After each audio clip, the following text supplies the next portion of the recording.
Good morning, guys. It's Emma Brooke. Thank you for joining me.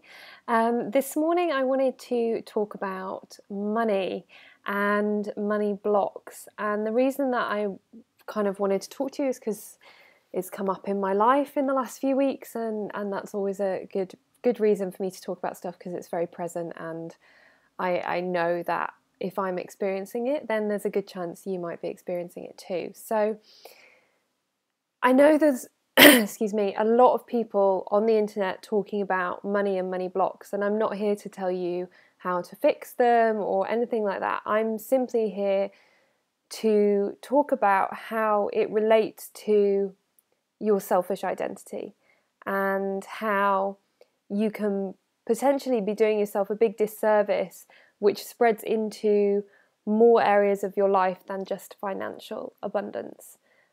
Because it really speaks to how you feel about yourself as a person. So, for example, to give my situation, for the past sort of year or so, when I've been kind of developing this entrepreneurial mindset and working towards leaving my job, I knew that there were probably some money blocks that I had to overcome because, I wasn't a millionaire yet. It's coming.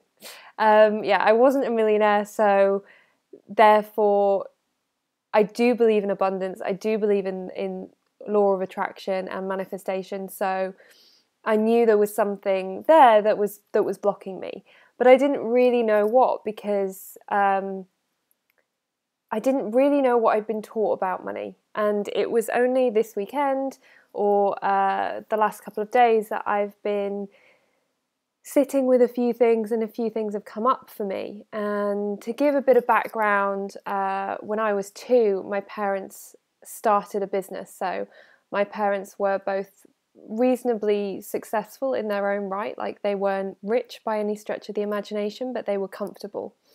And they took a plunge and started their own business.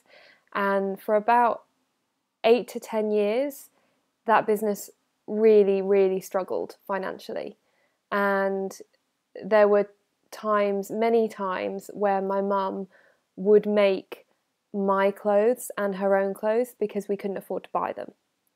So growing up, there was a real scarcity around money, and I wasn't really aware of it, but we had to move house, we had to downsize our house, and there was lots of struggle around money, and my parents worked all the hours God sent to make that business a success. But then 10 years down the line, it turned a corner, and now it's hugely successful and very profitable. And I spent the rest of my childhood and into now feeling incredibly supported financially. And I was able to go to university and not take out loans and things like that, which was incredible, and I feel so blessed. But my own money story then became, you're really lucky to have money. That not many people are lucky enough to have money. If you do have money, 1, you're really lucky, and 2, you had to work damn hard to get it. And you had to struggle, really struggle first before you could get it. And also because I worked in a family business for quite some time, and anybody who's done this, you can probably relate. I always felt like my family were doing me a favour by paying me. Even though I worked 50 hours a week and I worked my ass off for that company, I felt like they were doing me a favour by paying me a salary. So there's all this stuff around being lucky enough to have money.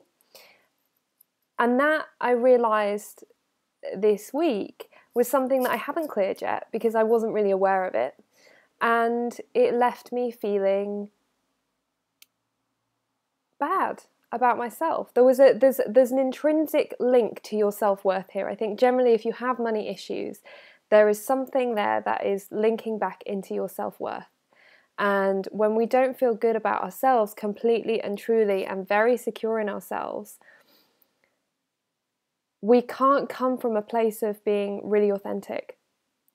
So whenever I come on these videos, whenever I talk to clients, whenever I'm sitting down with a client in a room one-to-one or with friends or whoever it might be, I am bringing myself and I am being as honest and as open as I can be in that moment. But if there are parts of yourself that you're not aware of, you can't bring them because you don't know they're there. And it's those parts that bring up these really irrational thoughts sometimes, like when you get fearful or when you get angry about something and you're not entirely sure why you're having that reaction to it. It's these subtle nuances in your psyche, these subtle beliefs that you might not be aware of. And money is such an emotive subject for a lot of people, and particularly for people in the UK like myself who never talk about money and it's a huge taboo, to actually deal with those money issues can bring up a lot more for you. So if you're sort of thinking about stuff and there is a sense of self-worth there that might be an issue for you that you might want to work on, then I would suggest have a little look around how you feel about money. And do you feel comfortable with it? And do you feel happy with lots of money, or does lots of money freak you out? Do you always spend? Are you incapable of saving anything? Do you always feel like you're living hand to mouth? And what are your beliefs around money? Because it's such an emotive subject. It really taps into your sense of self-worth, because we as a society put such a lot of emphasis on money and how much money people have. So yeah, I just wanted to share a little bit of my story and a little bit of my journey. And if you are interested in shifting money blocks and stuff like that, I would check out luckybitch.com. Denise Duffield Thomas, she's probably the main person I can think of right now. Obviously, Tony Robbins does loads of stuff on money as well and wealth creation. And Marianne Williamson has a book as well that I'm reading on money and abundance and how that all kind of links in. But yeah, just take some time and really tap into your own beliefs and what they are. Get to know yourself.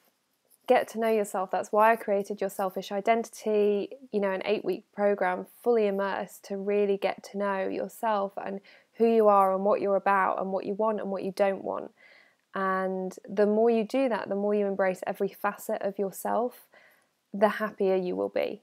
Even if there are parts of yourself you don't like and you don't want to face right now, embrace them, because if you push them down and repress them, they will only come up bigger later on.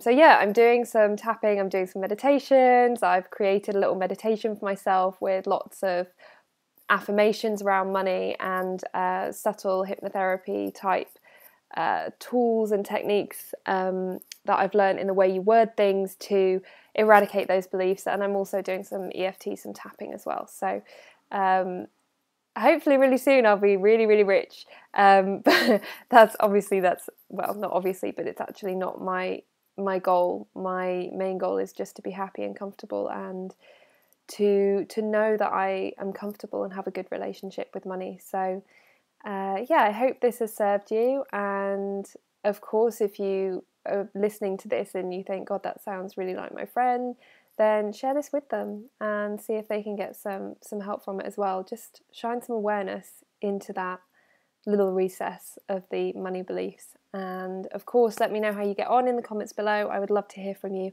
or hop on over to emmabrook.net. You can sign up for my newsletter there and get a free effortless living meditation as well, which will really help you. Take care for now. Bye.